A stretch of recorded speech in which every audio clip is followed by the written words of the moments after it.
welcomed the anointed, and circled a whole town before truth even tied its shoes.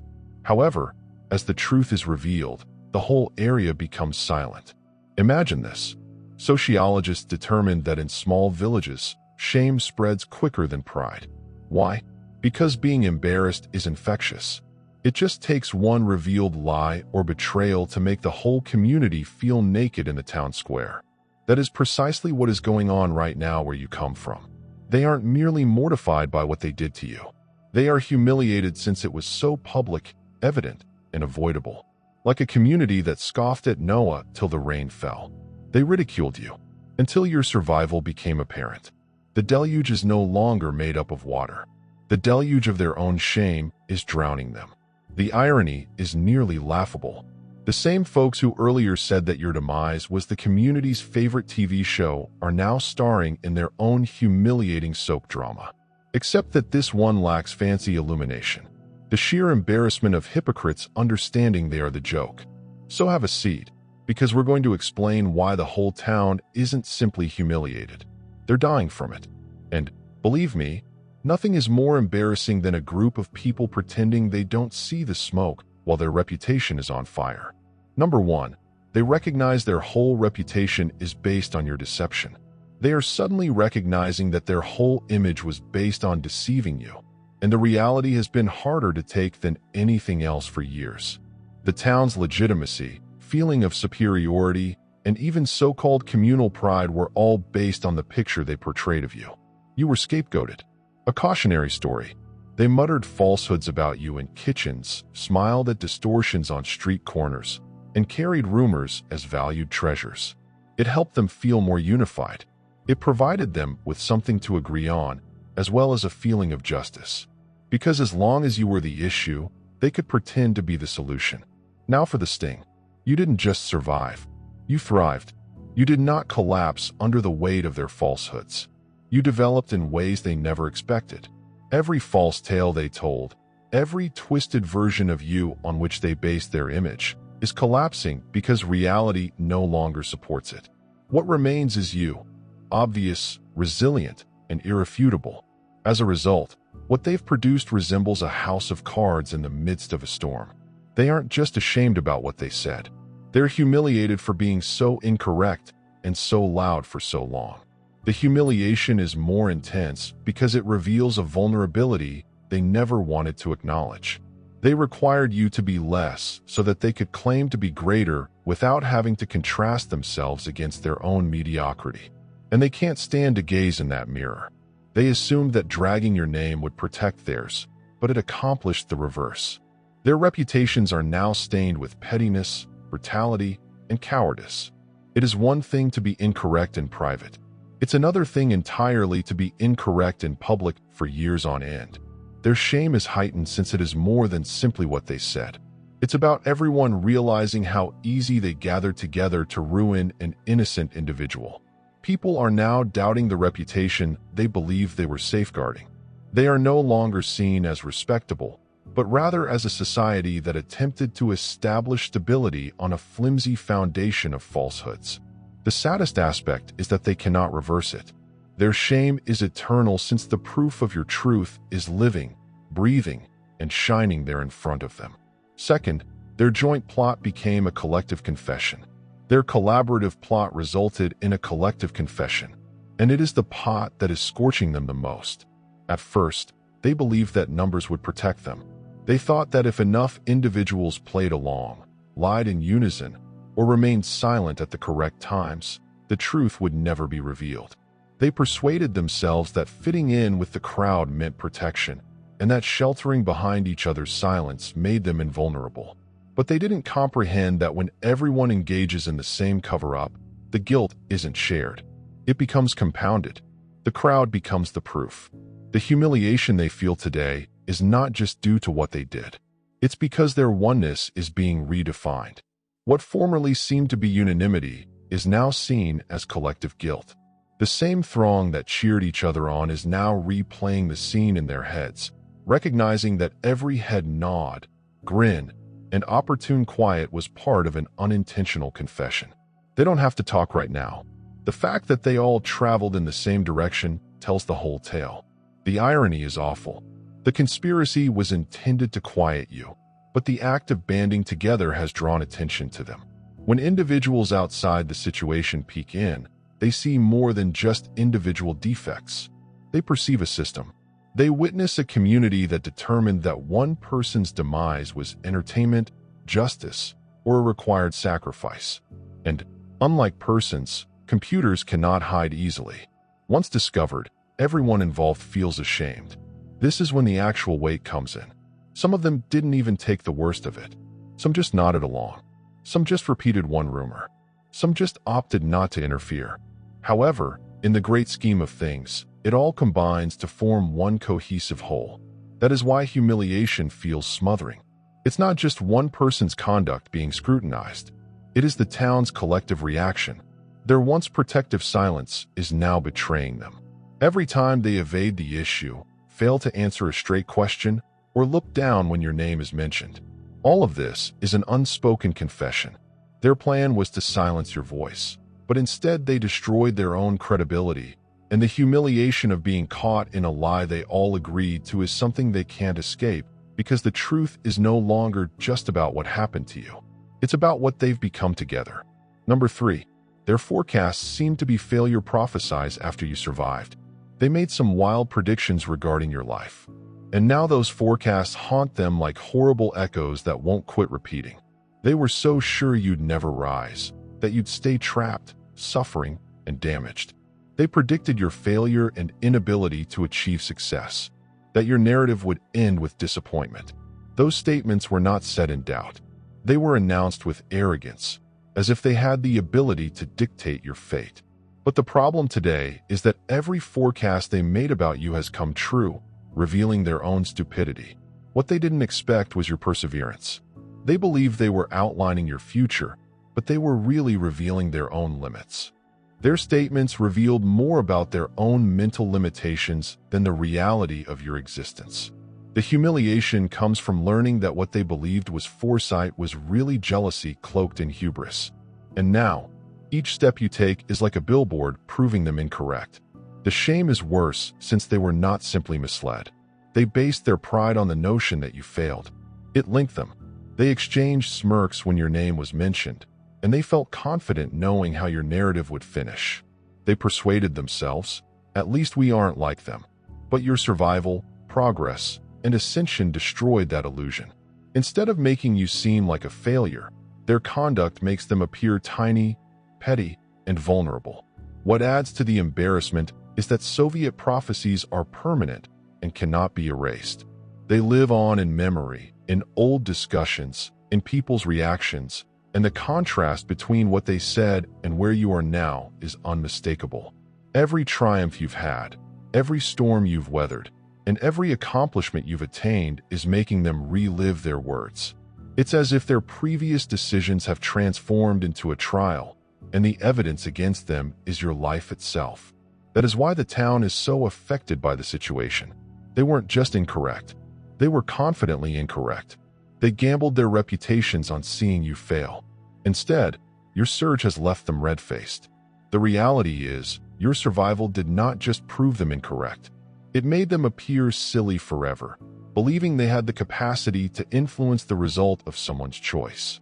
Number 4. When the joke is played back to them, their laughing deteriorates like spoiled fruit. Their laughing is becoming the very thing that reveals them. What previously seemed like a joke now rings as ugly evidence against their character.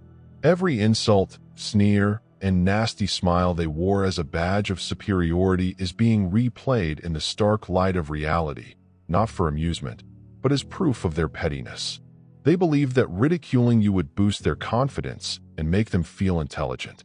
But the truth is that their jokes were based on insecurity, fear, and a frantic need to dominate a story that never belonged to them. Now, time has distorted those moments. The laughter that once filled rooms and streets has faded like decaying fruit. It is sour, unpleasant, and leaves nothing but a nasty aftertaste in the minds of those who perceive the truth. They assumed that the rest of the world would share their enjoyment. However, the rest of the world no longer joins in their laughter. It's seeing the emptiness below their malice. Every gesture, whispered jest, and casual act of ridicule is now a reflection of their weakness, jealousy, and reluctance to confront someone who refuses to be tiny for them. The discomfort is heightened since it was more than simply a momentary moment of scorn. Their laughing fostered a society in which cruelty was praised with a feeling of superiority, based only on the devaluation of others. And now, as that individual advances, the society becomes ludicrous. The jokes, gossip, and scorn that formerly supported their imagined power have withered. They are left with just the odor of their own folly. The irony is awful. They thought laughing would insulate them, hide them from responsibility, and make their brutality seem justifiable. Instead, it has become the loudest acknowledgement of their smallness. Every memory of mocking has become a rerun of failure, a record of humiliation that they are unable to erase the town. Thought comedy may help them hide their fears, but what it really did was broadcast them. And as you remain unbroken, unshaken, and unmistakable, their laughing ages and decays, leaving them exposed, embarrassed, and painfully aware that the joke is always on them. Number 5. The guilt comes from discovering they sheltered monsters and crucified innocent people. The guilt they feel today extends beyond humiliation. It slashes right through their conscience. It is not just about how they treated you. It's about the sharp conclusion that they decided to defend the same individuals that poisoned the community, propagated falsehoods, misled, and caused damage. They weren't just onlookers. They actively or passively stood on the wrong side. Every falsehood they tolerated, every action they justified, and every silence they maintained was not an oversight. It was a choice to go with devastation above justice. For years, they felt their connections were secure and their decisions justifiable. They believed that shielding abusers, manipulators, and liars was simpler than confronting the reality. They valued comfort, conformity, and appearance above integrity.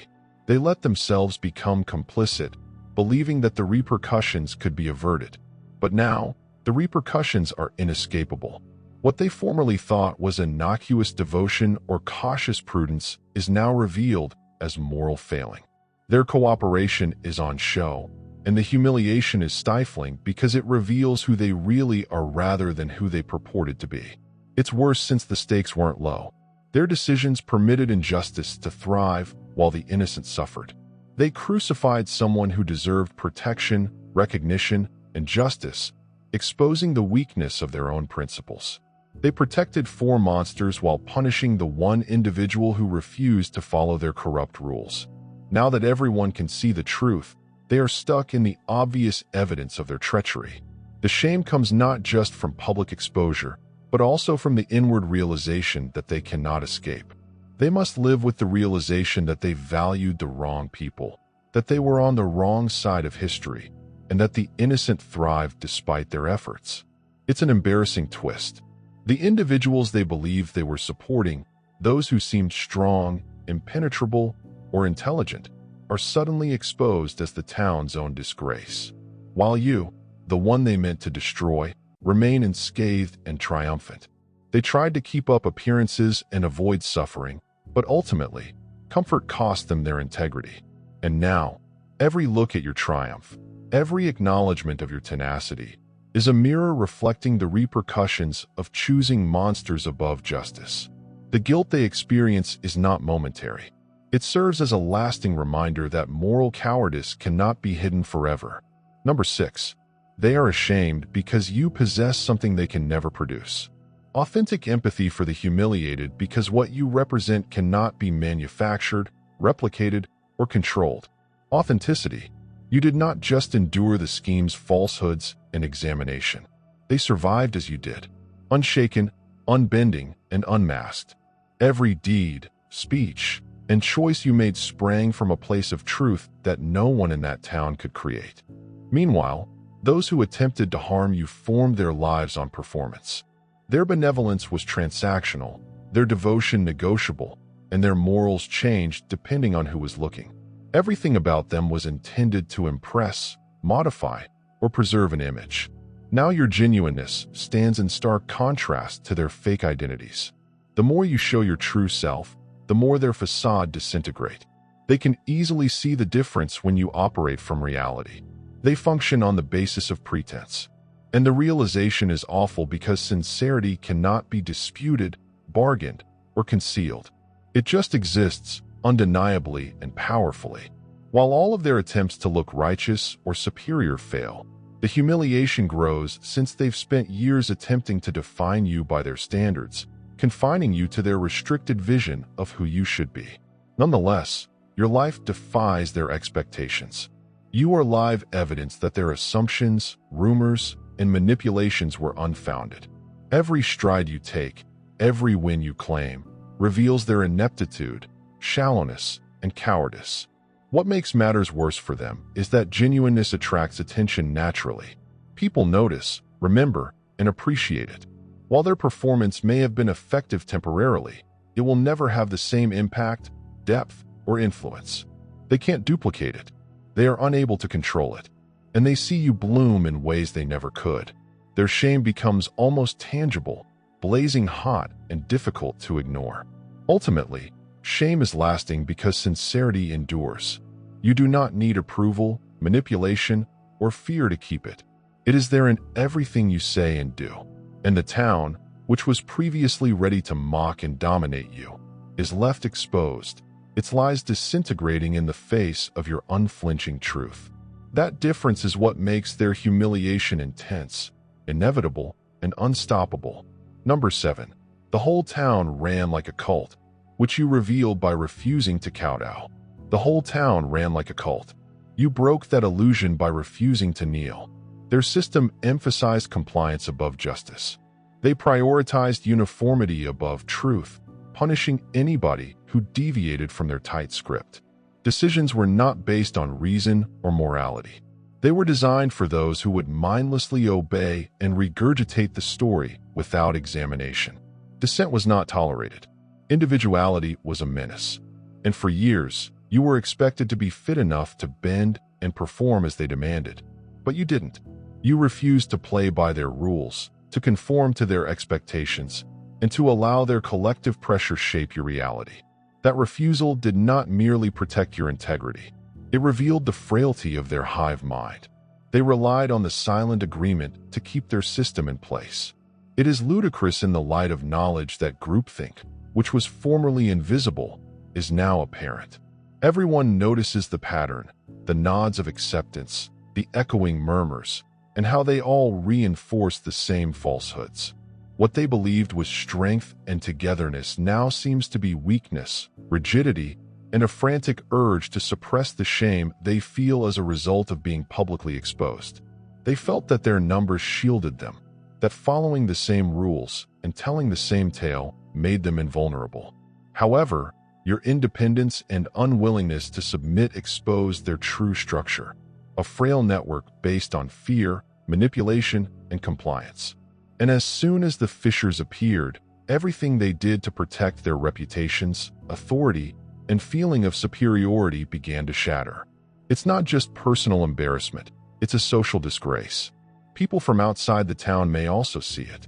A society that punished truth, revered compliance, and tormented anyone who failed to comply. You became an example of how foolish and terrible their system was. They attempted to control the narrative but failed, and their failure is now irreversible, irrefutable, and exposed. You didn't just survive. They've been exposed because of you. And the community is left to deal with the absurdity of its own creation, forced to admit that their efforts to preserve power via uniformity merely revealed their flaws. Your resolve to stay fast shattered their cult-like structure, and their humiliation is no longer personal, but collective, inevitable, and burning. Number 8. Their children are asking questions they are unable to answer. The next generation is asking questions that go deeper than any adult can answer. Children, nieces, nephews, and grandkids. They become aware of issues that adults have attempted to ignore. They notice the injustice, the whispered rumors, and the subtle cruelties that have been acceptable. And now they're asking loudly, expressing true bewilderment and honesty. Why did everyone treat them that way? Children do not buy excuses. Therefore, these queries are difficult to deny. Don't comfort them. They peek right through the tales that grown-ups have been telling themselves for years. This is why the embarrassment is awful. It's not only about the rumors, mocking, and futile efforts to steer the narrative. It is about dismantling the legacy in real time. Every time a young person challenges the morals of the community, it reveals the elders' failings, hubris, brutality, and hypocrisy. It all makes sense to those who are too young to have been thoroughly brainwashed into the same worldview. Their once permanent authority now seems weak and hollow to a generation that sees plainly and questions directly. The discomfort is heightened by the frequency with which these inquiries are asked. Children replicate what they observe. They connect the links in ways that adults would never let themselves. They speak, reflect, and question the established narrative without fear. Adults who spent their lives thinking that cruelty did not exist or that it was acceptable are suddenly faced with the reality in its purest, most honest form. The questions are not just inquiry, they are judgments. This humiliation cannot be avoided since it is passed down through generations. Children will remember who supported cruelty and who stood up for truth.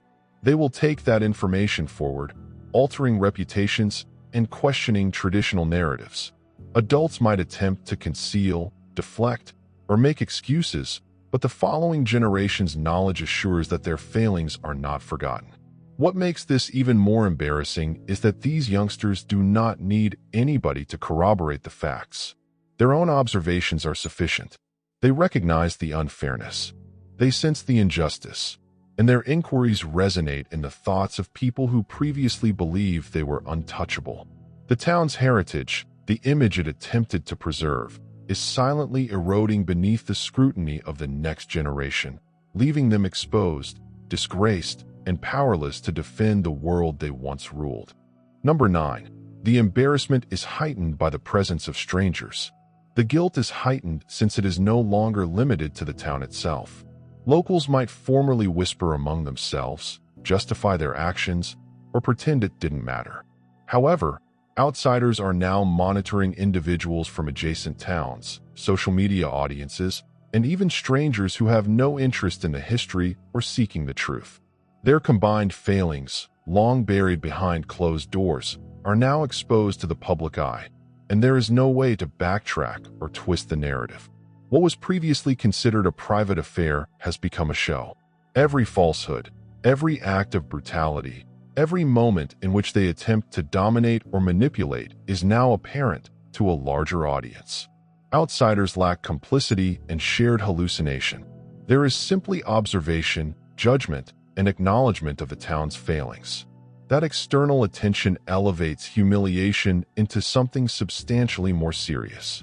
It is the realization that the whole world can witness what they permitted, approved, or engaged in. The humiliation is unrelenting since outsiders are unconcerned with the town's previous justifications. They just perceive reality. A community that attempted to keep someone down for personal pleasure, entertainment, or pride. Their reputations, which were formerly shielded by secrecy, are now shattered under public scrutiny. Even those who felt they could justify their conduct are compelled to admit how obviously incorrect they were because someone outside the system sees it plainly and objectively. This external witness also prevents a return to normality. In the past, the community could quietly go on, as if the events never occurred. However, the fact that the truth has been revealed and magnified by others who were not engaged means that their disgrace will last forever. It is no longer about internal gossip. It is about real-world evidence that cannot be refuted. Every remark, post, and story shared by outsiders serves as a reminder of their failure.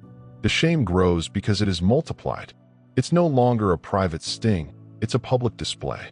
And, although they may have felt secure behind their own walls, the outside world now serves as an unrelenting mirror, showing their fear, complicity, and unwillingness to face the reality. What they believe they could control is suddenly out of their hands, leaving them exposed, embarrassed, and painfully aware that the whole world is watching. Number 10. They knew that silence made them co-conspirators. They're realizing that quiet does not imply innocent. It is complicity. Not only are those who yell insults, spread falsehoods, or actively plan against you held liable, The silent ones.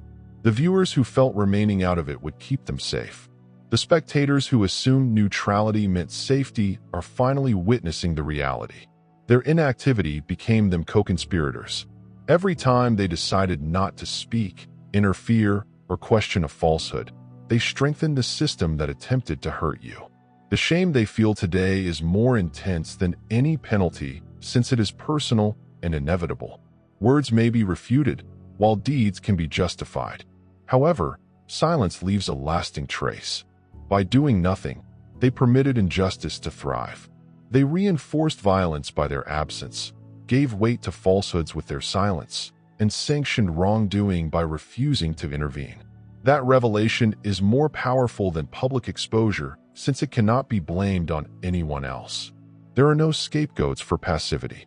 They are solely accountable for choosing to watch rather than stand. The guilt is exacerbated since neutrality was never neutral. It was a decision that spoke louder than any words they could have uttered. Each time they remained silent, the story moved in favor of the aggressors and against you. They used their fear, convenience, or desire to avoid confrontation to threaten your life. And now I see you rising, the truth coming to light. They are compelled to admit that they failed not just morally, but actively by omission. What makes matters worse is that this kind of shame does not disappear with time. The memory of choosing quiet over action will remain in every reflection, family event, and discussion when your name is spoken. They might attempt to reason or excuse it, but the fact remains obvious. They were on the wrong side of the narrative. Their inactivity was not a safeguard. It was a chain that connected them to the damage done. And that's the cruelest twist. While loud offenders may at least justify their motive, the silent ones are shackled by their conscience. Their neutrality, long thought to shield them, now identifies them as conspirators. That discovery is not a passing humiliation. It is lasting humiliation, a reminder that doing nothing in the face of injustice is a decision with unavoidable repercussions. A number.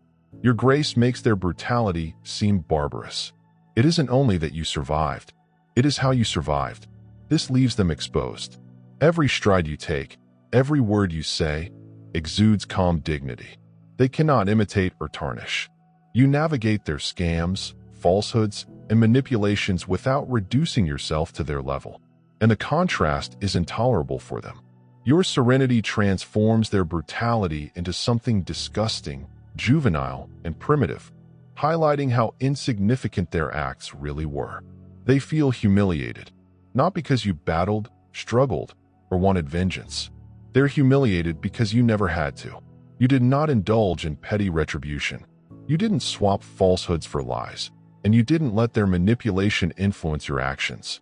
Your calm and elegance make their threats to hurt you seem empty and desperate. What they thought would weaken you instead strengthens you. Every deliberate act of brutality now reads as weakness in light of your honesty. The humiliation they feel is heightened since it undermines the whole objective of their assaults. They intended to embarrass, provoke, or demean you, but instead they have exposed their own pettiness. The more they acted out, it became clear that their actions were motivated by jealousy, insecurity, and hatred.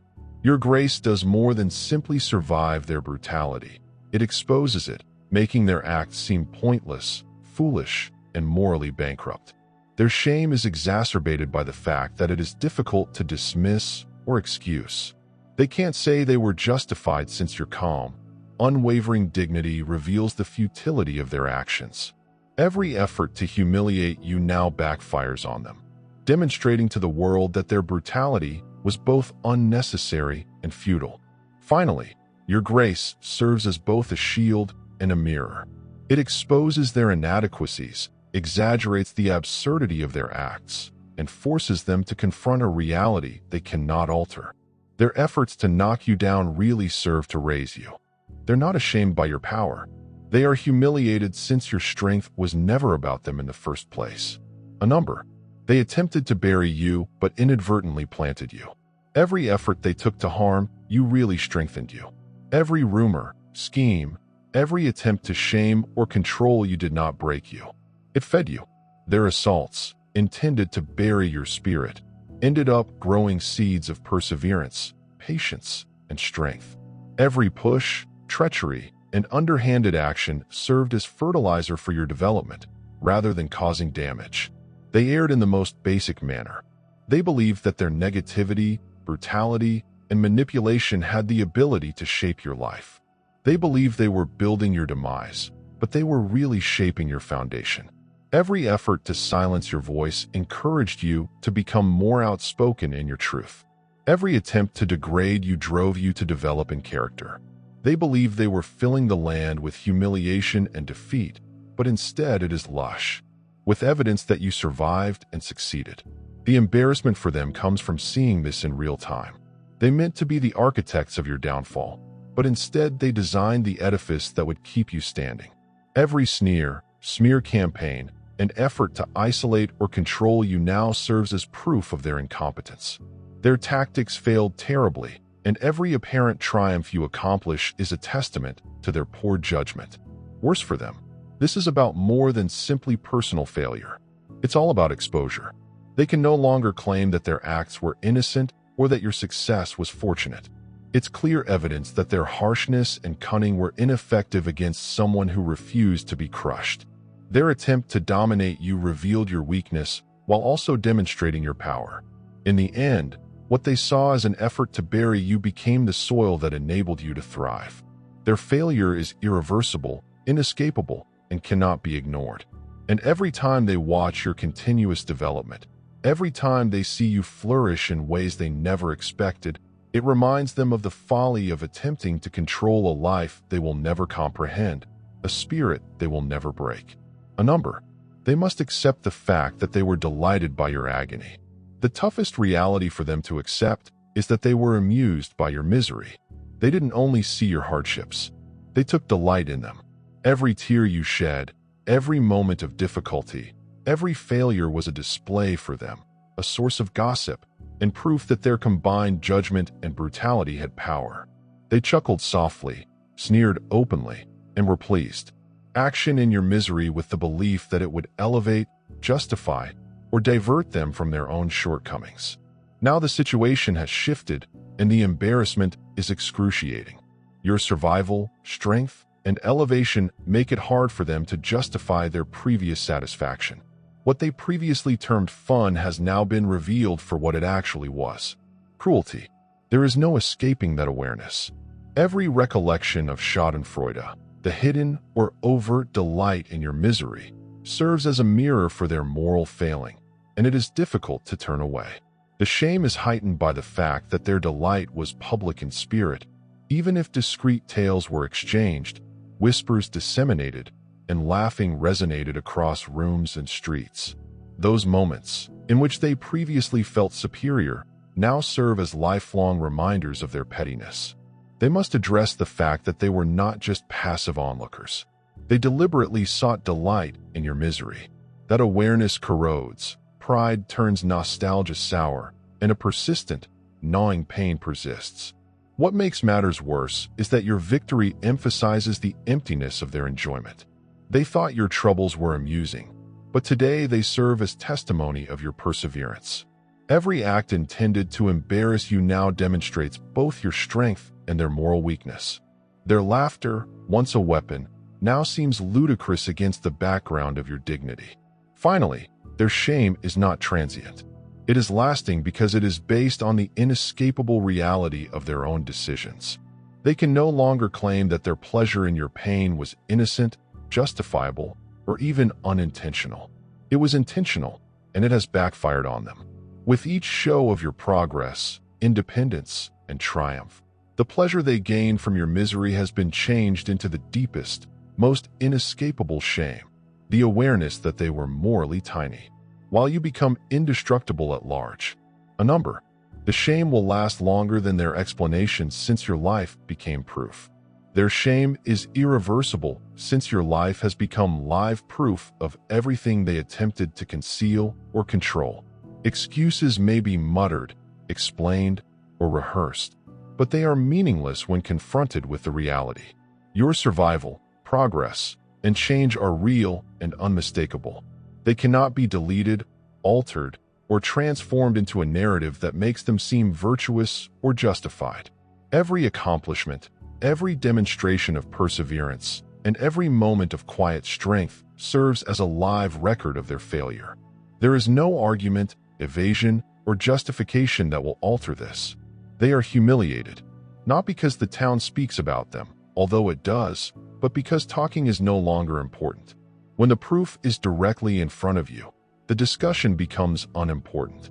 You exist in a manner that contradicts every rumor, assumption, and act of violence intended to reduce you. And their presence does not just demonstrate that you were correct. It demonstrates that they were incorrect and does so forever. Their previous deeds, rumors, and plots are now remembered as the blunders of individuals who attempted to dominate someone they didn't understand. The permanency of your existence as proof intensifies their shame. They cannot hide behind time, forgetfulness, or distractions.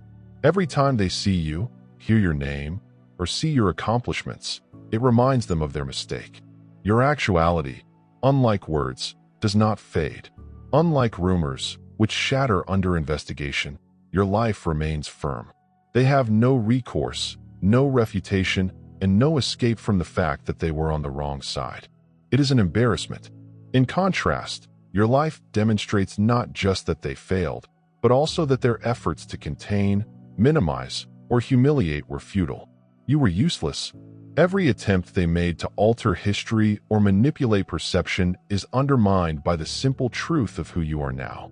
That is why their disgrace will last longer than any excuse, justification, or explanation. They may talk, but your presence will always be heard louder, clearer, and forever. Your journey to success is more than simply a personal achievement. It's a reckoning for anybody who has ever questioned, criticized, or attempted to dominate you.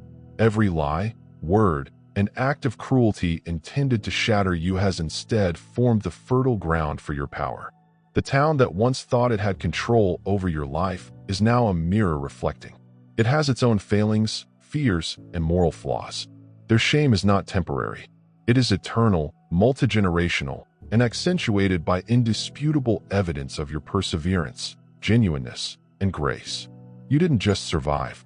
You flourished in ways that exposed hypocrisy, highlighted weakness, and reimagined what it means to stay firm in the face of collective brutality. The silent ones are guilty of complicity. The noisy ones are revealed as petty, and the onlookers, who felt they were secure in their neutrality, are suddenly burdened with the insurmountable weight of conspiracy. Your life's reality is so dazzling and unmistakable that it has shattered illusions, melted masks, and completely reshaped the story. The humiliation of those who attempted to undermine you is exacerbated by the world's attention on outsiders, the next generation, and even those who previously cheered you on from the shadows. Now behold the truth. Your life is proof that you were incorrect, and there is no way to undo it. Every effort to bury you just sowed the seeds for your development. Every act of brutality simply made your grace more apparent. Every joke at your expense has devolved into horrific evidence of their own pettiness. And despite it all, you remain unaffected by their venom, rising above their plots with dignity that they cannot match. Your achievement is not just personal. It demonstrates what occurs when truth, tenacity, and honesty face the world's efforts at manipulation. Let this be a lasting record. Their embarrassment isn't your problem. Their humiliation is a result of their decisions. Your life has become a testament to survival, courage, and unmistakable truth.